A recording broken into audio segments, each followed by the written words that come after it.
సంకల్పయాత్ర అంటేనే మీకు అందులోనే ఉంది సగం మీనింగ్. విజయాన్ని సంకల్పించి చేసుకున్నటువంటి యాత్ర, చేస్తున్నటువంటి యాత్ర ఇది. సో ఈ యాత్రలో ప్రతి ఒక్కరిని భాగస్వామ్యం చేసి ప్రతి ఒక్కరి జనాలకి వాళ్ళందరినీ వచ్చేసి వెళ్ళి దెన్ మా మోదీజీ చేస్తున్నటువంటి పథకాలైనా సరే, దెన్ వాళ్ళు చేస్తున్నటువంటి పనులైనా సరే వివరించడం జరిగింది. అలాగే వచ్చేసి వాళ్ళని అందులో భాగస్వామ్యం చేయడం జరిగింది. సో కొన్ని పథకాలు ఉన్నప్పుడు వాటిలో ఎన్రోల్ చేయడం కూడా జరిగిందండి. సో దాని ముఖ్య ఉద్దేశం ఏంటిది అంటే వాట్ ఈజ్ వాట్ మనం చేస్తున్న కార్యక్రమాల్లో జనాలకు ఒక అవేర్నెస్ రావాలి, వాళ్ళకి ఇంకా తెలియకుండా ఉండాలి, ఇంకా కనుమరుగు అవుతున్నారు. ఇప్పుడు ఉన్నటువంటి గవర్నమెంట్ వచ్చేసి కనుమరుగు చేసేసి వాళ్ళని కల్లుబుల్లి మాటలతో వాళ్ళందరినీ ఏమార్చి లైక్ గవర్నమెంట్ చేసి ఉన్న పథకాలను వచ్చేసి ఇవ్వనీయకుండా చేసి ఇదంతా చేయడం అనేది ఆల్రెడీ మనం చూసాం. గవర్నమెంట్ అయితే వచ్చింది, బట్ కానీ వచ్చేసి పథకాలు ఏది అమల్లోకి రాలేదు. సో మా ప్రయత్నం ఇప్పుడు మాకు తప్పదు కదా. సో ఆ ప్రయత్నంలో ఈ ప్రయత్నం చేసాము. విజయ సంకల్పయాత్ర మొదలుపెట్టినప్పుడు సో అది విజయవంతంగా సక్సెస్ఫుల్ అయింది. ఈరోజు ఫుల్ఫిల్గా ఎండ్ చేస్తున్నాం. అయితే కళాకారుల విషయంలో ఇక్కడ ఉన్న రాష్ట్ర ప్రభుత్వం కానీ కేంద్రంలో ఉన్న బీజేపీ కానీ పెద్దపీట వేసింది అనుకోవచ్చా? ఎలాంటి కార్యక్రమాలు చేపట్టారు? మీ అందరికీ తెలిసిందేనండి. ఎందుకంటే ఇప్పుడు మళ్ళీ చెప్తున్నాను, నేను కళాకారుల గురించి పెద్దపీట వేసింది కాబట్టే కళారంగంలో ఉన్న వాళ్ళకి పద్మవిభూషణ్ అవార్డు ఇచ్చారు, అలాగే వచ్చేసి రాజ్యసభ సీట్లు ఇచ్చారు. ఇక్కడే అని కాదండి, తెలంగాణలో అనే కాదు, లైక్ అదర్ స్టేట్స్లలో కూడా మీకు తెలుసు పిటి ఉషా, దెన్ ఇళయరాజా గారు, అలాంటి వాళ్ళకు కూడా వచ్చేసి గవర్నమెంట్ చేసింది. సో మనం వచ్చేసి వాటిని అప్రిషియేట్ చేయాలి కదా. సో ఇప్పుడు కూడా గుర్తిస్తున్నారు అంటే అది ఒక్క బీజేపీ పార్టీకే ఆ ఘనత దక్కింది. సో కళారంగాన్ని పోషించుకుంటూ పోతూ కళారంగానికి ఒక బడ్జెట్ అని కేటాయించి అలాగే కళారంగానికి వచ్చేసి ఇప్పుడు కూడా రాష్ట్రీయ సాంస్కృతిక మహోత్సవం ఈరోజు 2, 3, 4 తేదీలో చేస్తున్నారనమాట. సో మేము కూడా అందులో పార్టిసిపేట్ చేస్తున్నాము. Kovida arts and cultural academy నుంచి మా పిల్లలు కూడా గ్రూప్స్ వచ్చేసి 4 days కంటిన్యూగా పార్టిసిపేట్ చేస్తున్నారు అందులో. సో మా అధిష్టానానికి ఇప్పుడు రాబోయే పార్లమెంట్ ఎలక్షన్లో బీజేపీ పాత్ర ఎట్లా ఉండబోతుంది? ఎన్ని సీట్లు గెలవబోతుంది? రేవంత్ రెడ్డి గారు తెలంగాణలో 17 సీట్లు మేము గెలుస్తామని చెప్పి ఆయన మాట్లాడుతున్నారు. ఏమండి ఇప్పుడు ఈ విజయయాత్రను చూస్తే వాళ్ళందరికీ కళ్ళు, దెన్ వచ్చేసి ఒళ్ళు, అలాగే కడుపు ఎలాగూ మాడుతూ ఉంటుంది, కుళ్ళుకుంటూ ఉంటారు, ఎలాగూ చేస్తూనే ఉంటారు. బట్ ఏంటిది అంటే మాటలకి చాతలకి చాలా తేడా ఉంది. విజయ సంకల్ప యాత్ర ఎంత విజయవంతంగా పూర్తి అయిందో మీ అందరికీ తెలిసిందే. సో ఏంటంటే ఇందులో మనం చెప్పుకోవాల్సింది ఒకటే ఒక మాట ఏంటిదంటే వాళ్ళు చెప్తున్నారు, మేము చేసుకుంటూ వెళ్తాం. రాష్ట్రంలో వచ్చేసి మేము గవర్నమెంట్ని సాధించాము, గవర్నమెంట్ వచ్చేసింది అనేది కాదు కదా విషయం. దాన్ని అమలు చేయడంలో, ఇంప్లిమెంట్ చేయడంలో వచ్చేసి వాళ్ళు ఎంతవరకు వచ్చేసి సఫలమవుతారు అనేది కదా కావాల్సింది. జనాలకి ఎంతవరకు లబ్ధి చేకూరుస్తారు అనేది కదా కావాల్సింది. 2 సార్లు కేంద్రంలో బీజేపీ ఉండి తెలంగాణ రాష్ట్రానికి ప్రత్యేకంగా ఏం చేసింది? మేము ఇప్పుడు పోయిన నెలలో చూసుకుంటే అయోధ్య రామ మందిరం అనేది హిందువుల చిరకాల ఆకాంక్ష అనుకో.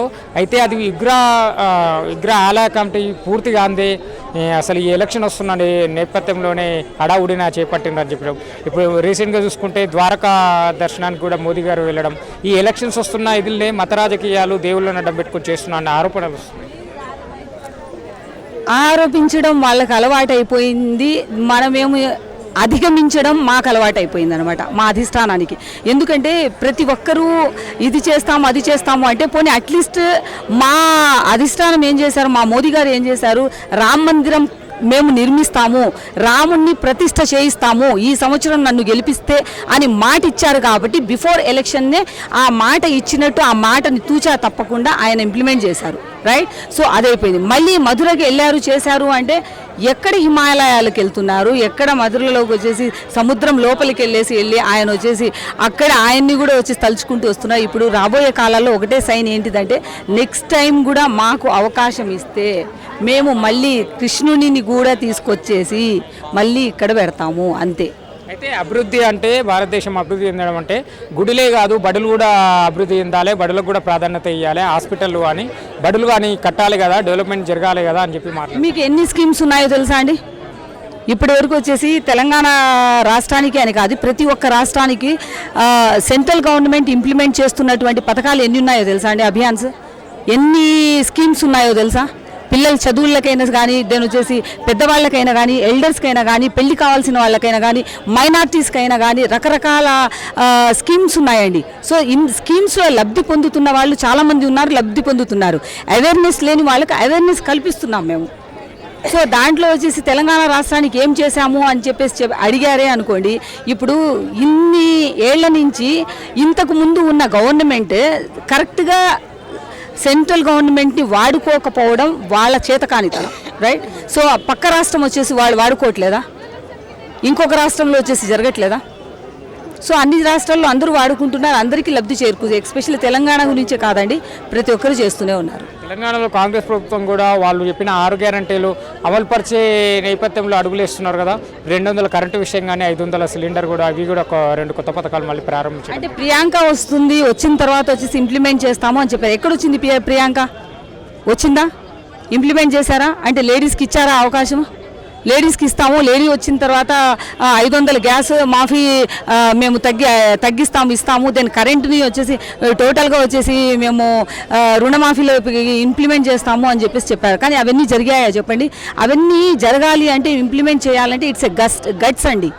అంటే ఆ గట్స్ లేకుండా వీళ్ళు ఇండియా కూటమిలోనే లేకుండా ఎక్కడెక్కడో యాత్రల ప్రకారం వచ్చేసి మేము చేసిన యాత్రలు వాళ్లకు యాత్రలతో వచ్చేసి కంపేరింగ్ చేసామనుకుంటే ఇట్స్ హైలీ ఇంపాసిబుల్ అవుతుంది, జరగదు. మేడం, చివరిగా ఇప్పుడు రాబోయే ఎంపీ ఎలక్షన్లో గతంలో 2 సార్లు అధికారంలో ఉన్న బీఆర్ఎస్ మీ ప్రత్యర్థి అని భావిస్తారా? ఇప్పుడు అధికారంలో ఉన్న కాంగ్రెస్ పార్టీ మీ ప్రత్యర్థిగా భావిస్తారా? ఎట్లా ఉండబోతుంది? మేము ఎవ్వరూ మాకు పోటీ కాదండి. మాకు ఎవ్వరూ పోటీ కాదు. పార్టీలు ఉన్నా కూడా ఏ పార్టీ కూడా మాకు పోటీ కాదు. ఎందుకంటే ఇట్స్ డన్. ఎందుకంటే ఆల్రెడీ మా అధ్యక్షులు కూడా చెప్పారు. ఎందుకంటే మేము ఎవరితోనూ పొత్తు పెట్టుకోవట్లేదు, ఇండివిజువల్గా మేమే చేస్తున్నాం. సో పోటీ చేస్తున్నాం కాబట్టి మాకు ఎవరితో, ఎందుకంటే మేము కేంద్ర ప్రభుత్వం ఎంత చేసింది, ఏం చేసింది అనేది జనాలకి ప్రతి ఒక్కరికి తెలుసు.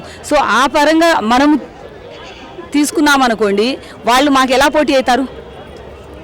హామీలు ఇచ్చేసి, అంటే లైక్ అబద్ధాల హామీలతో వచ్చేసి జనాలని మభ్యపెట్టేసి గవర్నమెంట్ తెచ్చుకున్నారు. సో తెచ్చుకున్న తర్వాత దాన్ని ఇంప్లిమెంట్ చేస్తున్నారా? లేదు. కానీ ఇన్సెక్యూర్ ఫీలింగ్, వాళ్ళ సీఎంకే ఒక సెక్యూరిటీ లేదు. వాళ్ళ సీఎం ఎలా అవుతున్నారు అంటే, ఈ తెలంగాణ రాష్ట్ర మినిస్టర్లు ఆయనకు బాడీగార్డుల్లాగా ఆయనతో పాటు ఢిల్లీ వెళ్తున్నారు.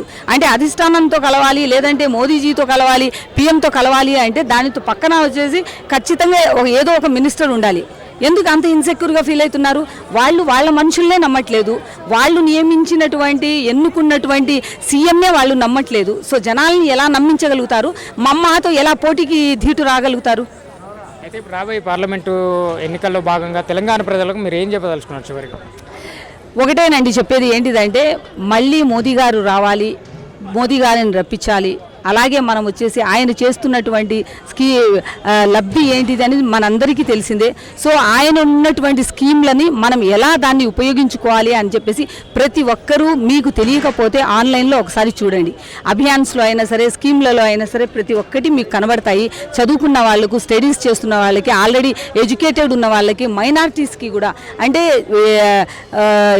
లైక్ క్వాలిఫికేషన్ డిగ్రీ దెన్ వచ్చి చేసిన వాళ్ళకి కూడా, మైనారిటీస్కి కూడా ఏం చేస్తున్నారు, ఆఫ్టర్ మ్యారేజ్ వాళ్ళకు వేతనం అనేది ఒక రకంగా వచ్చేసి ఒక ఫండ్ అనేది చేస్తున్నారు, ఒక స్కీమ్ అనేది పెట్టినారు. సో అలాంటి కొన్ని చాలా స్కీమ్స్ ఉన్నాయన్నమాట. సో అలాంటివన్నీ ఉపయోగించుకోండి, మీరు ఉపయోగించుకొని లబ్ధి పొందండి. సో మళ్ళీ వచ్చేసి మన పిఎం మోదీ గారే అని చెప్పేసి ఆశిస్తూ, జై హింద్.